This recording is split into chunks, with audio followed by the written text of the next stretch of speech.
I'm going to ring up one of my friends on Twitter.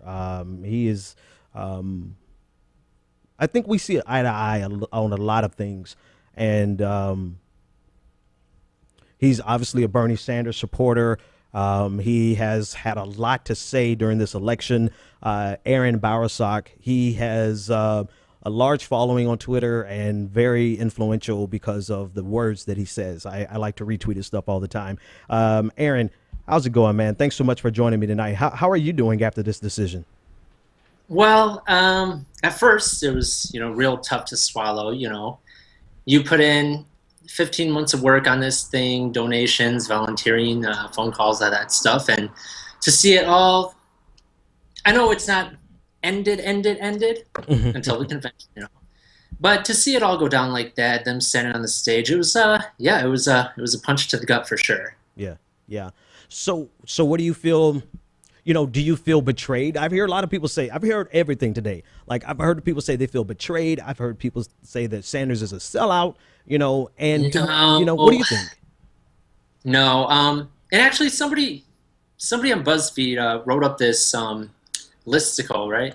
Hmm. Like, oh, 27 people who are pissed at Bernie Sanders today, and they put me on that list. And I tweeted at them, I commented, I'm like, no, do not put me on that list. I'm not pissed at Bernie Sanders. I mean, look at what we've done in Yeah. these 15 months. We started with nothing. I'm sure a lot of people have seen those the pictures where I know behind me I got photos, but behind Bernie in his very first campaign stops, it was like his poster duct taped to the wall. Mm. And Hmm. I came and saw him here twice in Seattle, and what we've been able to do, we've been able to show that you don't need corporate backing Yep. to really compete at the national level. That was the Democrats' argument for decades. It's like, oh well, we don't want unilateral disarmament because then the Republicans are going to keep winning. But now we've Exactly. proven that that is not the case. We've proven that when we when we stand together, Hmm. there's a lot that we can accomplish. For now, we haven't accomplished it all, but we're getting there. So as far as being pissed about Bernie, no, we're all in a really bad situation right now, and who knows how legitimate. I'm one of those people who think the elections weren't all 100% legitimate. Yeah. Yeah. But even with Bernie out, me personally, I've learned a lot. I've made a lot of friends out here, and I know we're going to move forward. Our star player might be on the bench, but we're going to have to look for new leaders. Yeah. Yeah. I mean, that's the thing, man. Like, one of the biggest things I know for sure is, like, I was voting age. I'm probably older than a lot of the Bernie Sanders audience. I was voting age in 2000. I voted for Al Gore. Or And I saw what a progressive movement looked like in Ralph Nader. And then I saw what we thought was a progressive movement with Barack Obama. Love you, Obama, but you're not progressive. I'll tell you to your face.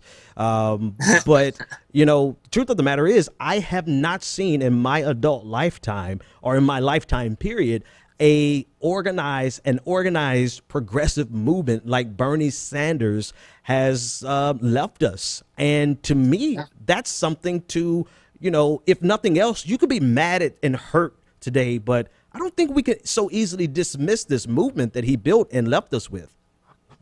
I think that's you touched on Bernie Sanders, this movement, this campaign, doing something that no other progressive campaign has done, and through the most part, we've all stuck to our guns on, Yeah.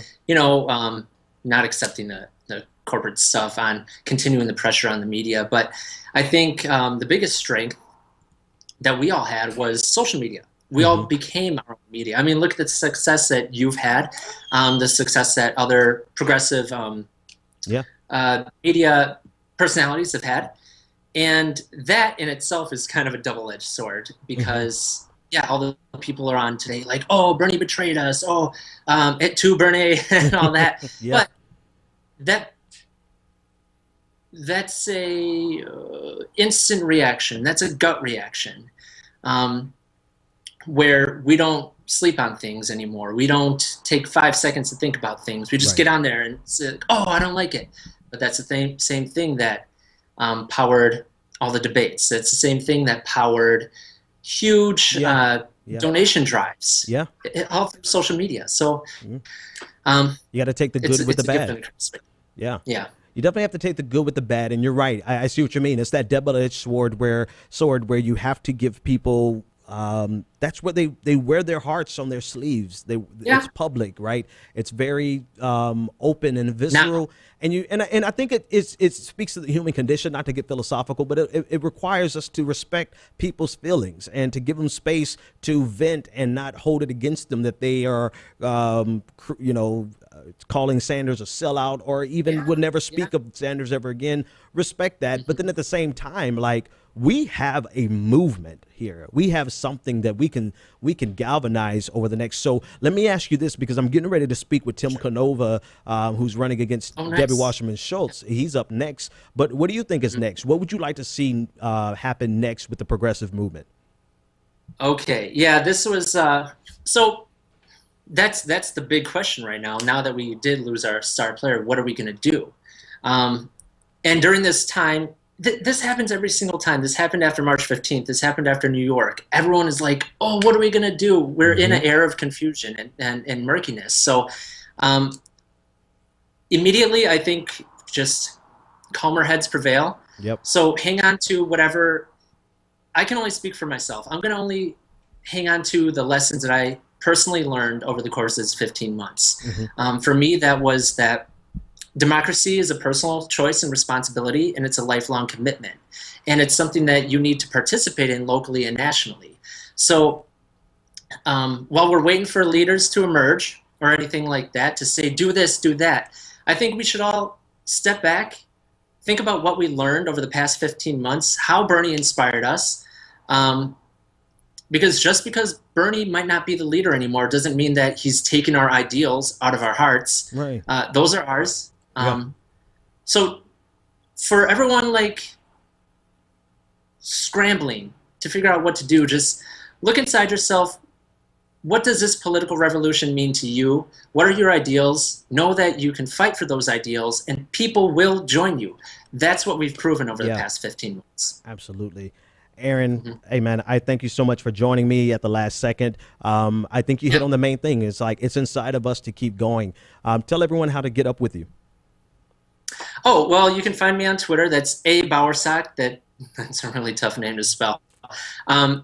Yeah, I'm the only Aaron Bowersock pretty much in America. There's not many of us. It's a rare last name. Or abowersock.com.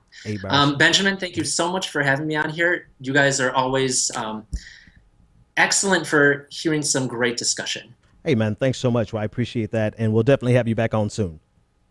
Oh, so much. Awesome. 857-600-0518. In a moment, I'll be joined by Tim Canova, candidate for Congress, and we'll be talking about his campaign as well as what's next. You know, people are looking for leadership, and one of the things that, and I'll talk about this in a minute. Before the end of the show, but I think we have to start looking at ourselves for that leadership. And the reason I say that is because Bernie Sanders showed us the model. He showed us that it could be done. And he also showed us the need and kept trying to point us to the fact that we need people to run for office on the local level and on the school board level, on the state level, and then even for Congress. You know, we need those type of people. And there's plenty of room for progressives to get out there and run. And that is the inevitable next part. So I really like what Aaron was saying, that it's really incumbent upon us to maintain those ideals.